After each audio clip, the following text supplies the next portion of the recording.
Facebook, Instagram या YouTube, जहाँ भी आप खोलेंगे आपको मिलेंगे अंकुर वारिकू के ऐड। यूट्यूब प्रीमियम लेने के बाद जब से अंकुर वारिकू के एड्स बंद हुए हैं, गलती से मैंने इनकॉग्निटो खोल लिया था, आया अंकुर वारिकू का ऐड, मैंने बंद की। मैं बाद में कर लूंगा रिसर्च, मुझे नहीं देखना add.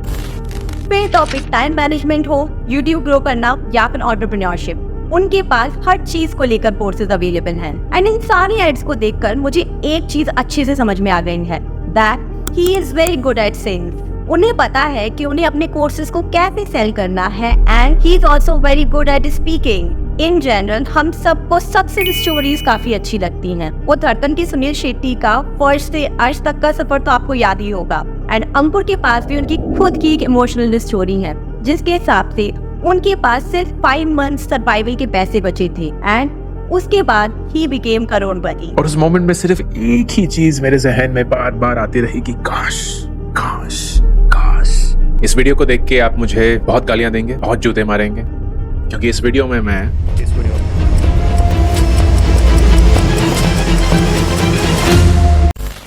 So in this video, we will talk about strategies of Ankur Warikoo and देखेंगे कि क्या वो हम सबको फूल बना रहे हैं। चलिए स्टार्ट करते हैं अश्नीर की इस वीडियो से। भाई अंकुर वारिकू मेरा नाम एक सेंटेंस में नहीं लेना है, कुछ भी बोल दें, माँ बहन की गाली दे दो, कुछ नहीं बोलेगा, अंकुर वारिकू नहीं बोलना। But why did he say that? The reason is maximum लोग अंकुर वारिकू को एक सक्सेसफुल एंटरप्रेन्योर नहीं, एक फेल्ड एंटरप्रेन्योर मानते हैं। यकीन नहीं हो रहा ना? 2008 में ISB से MBA करने के बाद he joined a company जिसका नाम था Ascentia. This was run by his batchmate. अंकुर ने यहाँ पर एज अ को-फाउंडर ज्वाइन किया था एंड यहाँ पर उन्होंने 2 वेबसाइट्स पे काम किया। एक थी गाड़ी.com एंड दूसरी थी secondshadi.com. आई गेस आपने इसका नाम नहीं सुना होगा। एक्चुअली मैं रिसर्च करने के पहले मैंने भी नहीं सुना था, क्योंकि ये सक्सेसफुल स्टार्टअप्स नहीं थे। फिर 2011 में उन्होंने ग्रुपॉन नाम की एक कंपनी ज्वाइन की एज अ CEO। ये कंपनी बेसिकली डिस्काउंट प्रोवाइड करती थी सैलून्स में, रेस्टोरेंट्स में, बट ये भी सक्सेसफुल नहीं हो पाई क्योंकि इसका बिजनेस मॉडल भी सस्टेनेबल नहीं था। ये मॉडल बेसिकली डिस्काउंट पे टिका हुआ था एंड इसमें लोगों को प्रिंट आउट्स लेने पड़ते थे टू अवेल डिस्काउंट्स, जिसकी वजह से थोड़े ही टाइम बाद ये इंडिया में अच्छा नहीं कर पाए। उसके बाद उन्हें अपनी लाइफ का एक मेजर ब्रेक थ्रू मिला। इन 2015 ही ज्वाइन nearby.com एंड इससे he got really very popular and लोग उन्हें जानने लगे। इससे उन्हें अपना ब्रांड बनाने में मदद मिली। उन्हें वेंचर कैपिटल फर्म सिक्वायर से भी फंडिंग मिली, जिसकी वजह से स्केल अप करना इजी हो गया उस कंपनी के लिए। फिर 2017 में Paytm ने एक्वायर कर लिया nearby.com को। इस स्टार्टअप ने ऑल टुगेदर 600 एम्प्लॉयज को काम दिया। उसी के साथ इनकी टोटल फंडिंग $20 मिलियन के अप्रॉक्स थी। बट जब कंपनी इतना अच्छा कर रही थी तब ही step down as a CEO। इसका रीजन क्या था? एक बार जब एक पत्रकार ने उनसे सिमिलर क्वेश्चन पूछा तो उन्होंने इसका रिस्पॉन्स दिया कि वो चाहते थे कि वो बाकी लोगों की भी एंटरप्रेन्योर बनने में हेल्प करें and that's why he step down as a CEO of nearby.com। तो चलो अब बात करते हैं इनकी यूट्यूब जर्नी की। अंकुर वारिकू ने अपना चैनल 1 अगस्त 2017 को स्टार्ट किया, बट उन्हें इमीडिएटली कोई सक्सेस नहीं मिली। 2019 के अप्रॉक्स उन्होंने इसके पोटेंशियल को ज्यादा समझा and then he pivoted his strategy and उसके बाद अगेन उन्होंने अपने पूरे फोर्स के साथ कम बैक किया। आने वाला जो टाइम था वो बेसिकली कंटेंट क्रिएटर्स के लिए गोल्डन ईयर होने वाला था। ऐसा क्यों? क्योंकि कोविड के आने की वजह से बहुत सारे लोग घर में ही फंसे हुए थे एंड लोग इस वजह से अपना मैक्सिमम टाइम यूट्यूब पे स्पेंड कर रहे थे एंड इसका फायदा अंकुर वारिकू को भी हुआ एंड उनका चैनल क्विकली ग्रो कर गया under his new company वेबपीता।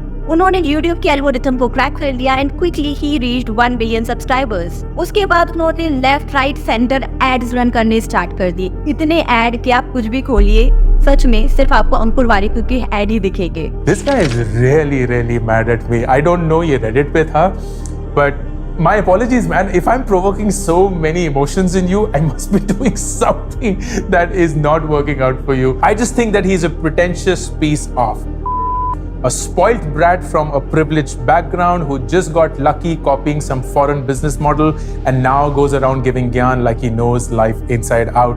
I watched his morning routine video and gosh, the pretentiousness was annoying as Q was my immediate thought. And all the gyan he keeps giving about investment, how does one follow your passion? सब कुछ छोड़ के अभी startup करो etc etc. अबे तेरे जैसे ही लोगों के कारण आज का यूथ इतना गुमराह है। And this pretentious, he's so damn annoying.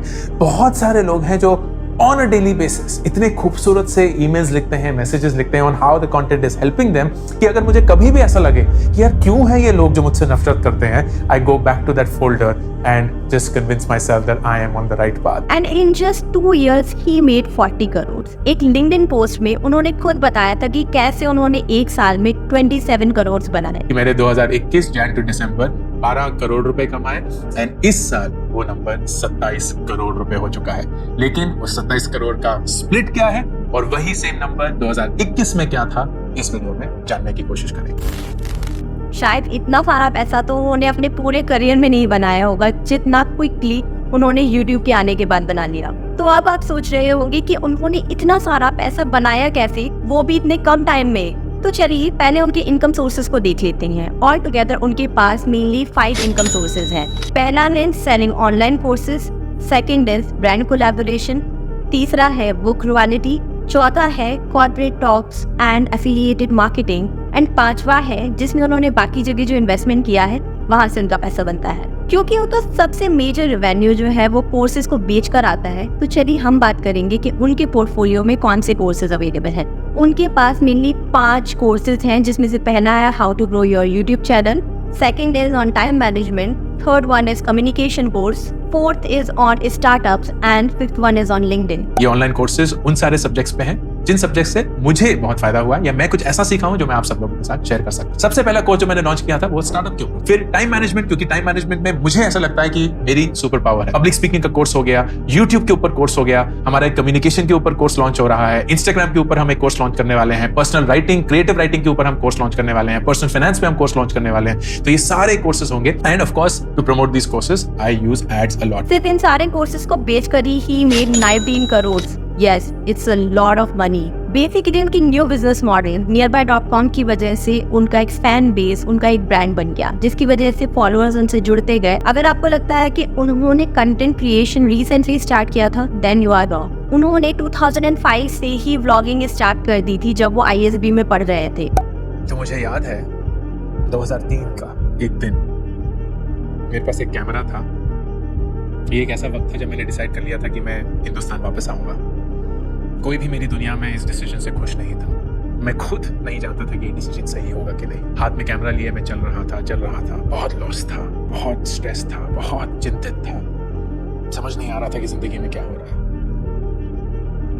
वही he used to write on Quora about his corporate journey and वो इससे related answers को देते थे लोगों को। At present, he has more than 7 million views on Quora. फिर 2014 में उन्होंने अपने LinkedIn कंटेंट क्रिएशन पे काम करना स्टार्ट कर दिया। This means कि वो बहुत पहले ही कंटेंट क्रिएशन से जुड़ गए थे। फिर 2019 में वो LinkedIn पर काफी फेमस हो गए when he stepped down as a CEO of nearby.com। अब वो पूरी तरह YouTube के प्रति डेडिकेटेड हैं और वो कंसिस्टेंटली वीडियोस को पोस्ट करते रहते हैं। लेकिन अगर आपको लग रहा है कि वो ये सब कुछ अकेले कर रहे हैं, then you are wrong। उनके पास 15 लोगों की पूरी टीम है जो कंटेंट राइटिंग से लेके वीडियो एडिटिंग से लेके प्लानिंग से लेके सब कुछ उनके लिए करती है।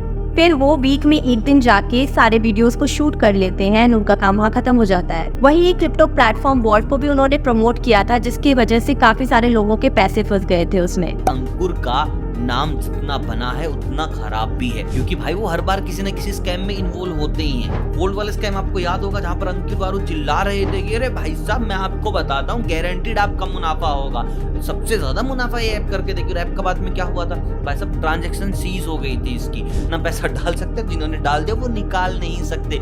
लोगों ने भर भर के गालियां दी थी और वहां पर पता चला कि इन्होंने तो भाई साहब प्रमोट करने के लिए वो 4-4.5 लाख के अराउंड पैसे लिए हैं।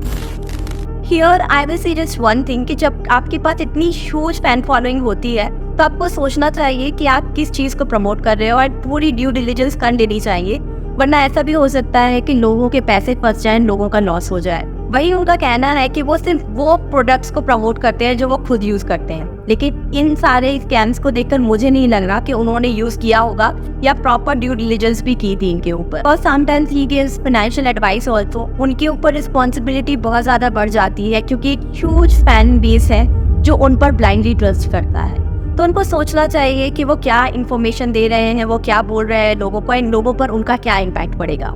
एंड सबसे बड़ी बात है कि अंकुर ने सबसे ज्यादा पैसा ये बताते हुए बनाया है कि how to become a successful entrepreneur, जबकि वो खुद एक सक्सेसफुल एंटरप्रेन्योर नहीं है। सो आई वुड नॉट से ही इज अ स्कैमर, बस कुछ चीजों को उन्होंने सही तरीके से पेश नहीं किया है। वहीं I would say he is really very good content creator and course creator. To end this video मैं आपसे सिर्फ इतना कहना चाहूंगी कि चाहे आप उनके कोर्स खरीदे ना खरीदे, आप उनकी सलाह को माने या ना माने, बट एक चीज हमेशा ध्यान रखिए जो मैं अपने बाकी के वीडियोस में भी बोलती हूँ कि always do your own research before investing your money. अगर आपको आज का वीडियो अच्छा लगा तो प्लीज लाइक, सब्सक्राइब और फॉलो करें। सी यू इन नेक्स्ट वीडियो।